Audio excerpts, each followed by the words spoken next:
السلام علیکم ورحمۃ اللہ۔ آج ہم بات کریں گے قرآن کی تلاوت کے حوالے سے نماز کے اندر۔ اس میں 3 کوشچن کھڑے کرے جاتے ہیں۔ نمبر 1، قرآن کو الٹا پڑھنا۔ اس سے مراد کیا ہے کہ پہلے والی صورت کو بعد میں پڑھنا اور بعد والی صورت کو پہلے پڑھنا۔ اس سے لوگ منع کرتے ہیں مگر ان کے پاس کوئی دلیل نہیں۔ دوسرا کہ چھوٹی صورت کو پہلے پڑھنا اور بڑی صورت کو بعد میں پڑھنا، یا اس کے الٹ بھی آپ کو مل سکتا ہے کہ بڑی صورت کو پہلے پڑھنا اور چھوٹی صورت کو بعد میں پڑھنا۔ 2 چیزیں ہو گئیں۔ اور ایک ہی رکعت میں 2 صورتیں یا 2 سے زیادہ پڑھنا۔ ان تینوں کنڈیشن کے حوالے سے میں آپ کو اب حدیث پرووائڈ کروں گا جس سے یہ تمام چیزیں کلیئر ہو جائیں گی کہ قرآن کو کیسے بھی پڑھا جا سکتا ہے۔ بڑی صورت کو پہلے اور چھوٹی صورت کو بعد میں بھی پڑھا جا سکتا ہے، اور اس کا الٹا بھی کیا جا سکتا ہے، چھوٹی کو پہلے اور بڑی کو بعد میں پڑھا جا سکتا ہے۔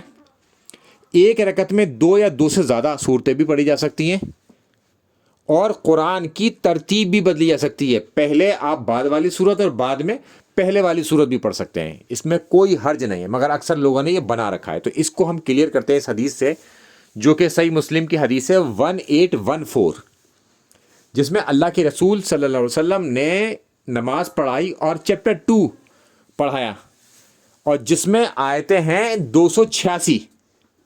پھر اس کے بعد چیپٹر 4 پڑھایا، 2 کے بعد 4، اور جس میں ہیں آیتیں 176۔ اب آیتوں کے حوالے سے آپ جو ہے کمپیریزن کر لیں۔ ایک ہی رکعت میں، یہ 2 رکعتوں کی بات نہیں ہو رہی، ایک ہی رکعت میں اس کا جواز موجود ہے کہ پہلے بڑی پڑھی بعد میں چھوٹی پڑھی۔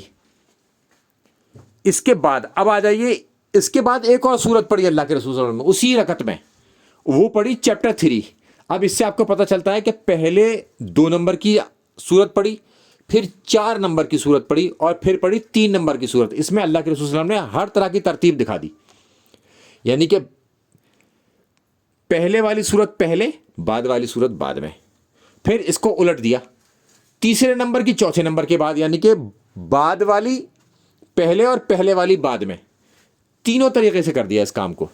تو لہٰذا اب ہمارے پاس جواز موجود ہے کہ ایک ہی رکعت میں بھی آپ ایسا کر سکتے ہیں، اور رکعت بدل بدل کے بھی ایسا کر سکتے ہیں۔ اس سے قرآن کی ترتیب کوئی الٹ نہیں ہوتی، نمبر 1۔ نمبر 2 کہ قرآن جس نزول میں آج ہمارے پاس موجود ہے، جس طریقے میں کہ ایک سورت 2 سورت تیسری چوتھی پانچویں، تو یہ اس طریقے سے نازل نہیں ہوا۔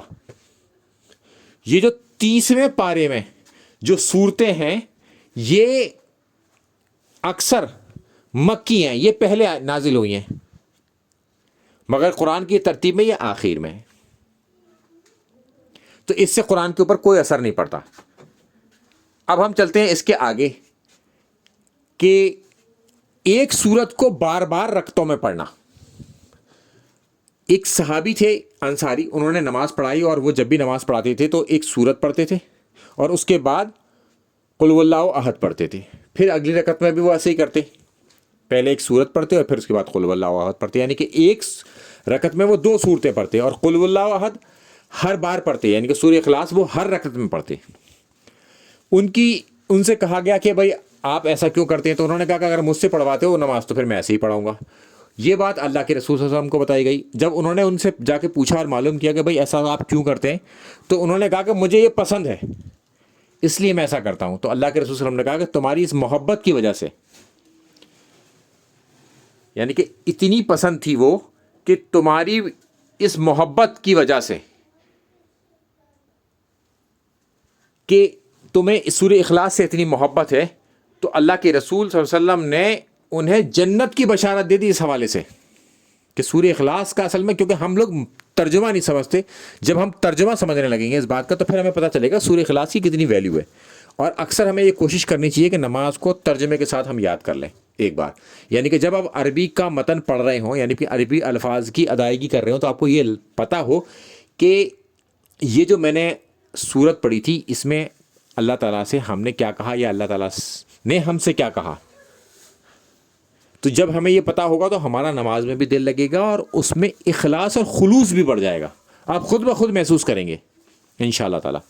تو میں نے آپ کے 3 طریقے کے سوال تھے، تینوں طریقے کا اس میں ایڈریس کیا ہے، اور یہ 2 حدیثیں ڈسکرپشن باکس میں بھی اویلیبل ہوں گی، جو چاہے وہاں سے بھی لے سکتا ہے، ڈسپلے پر اویلیبل ہیں، اسکرین شاٹ لے کے بھی آپ ایک دوسرے کو شیئر کر سکتے ہیں. اور اسلام 360 کا انٹرنیشنل نمبر بھی اس میں موجود ہے، اسلام 360 سے بھی حاصل کی جا سکتی ہیں. السلام علیکم ورحمۃ اللہ وبرکاتہ.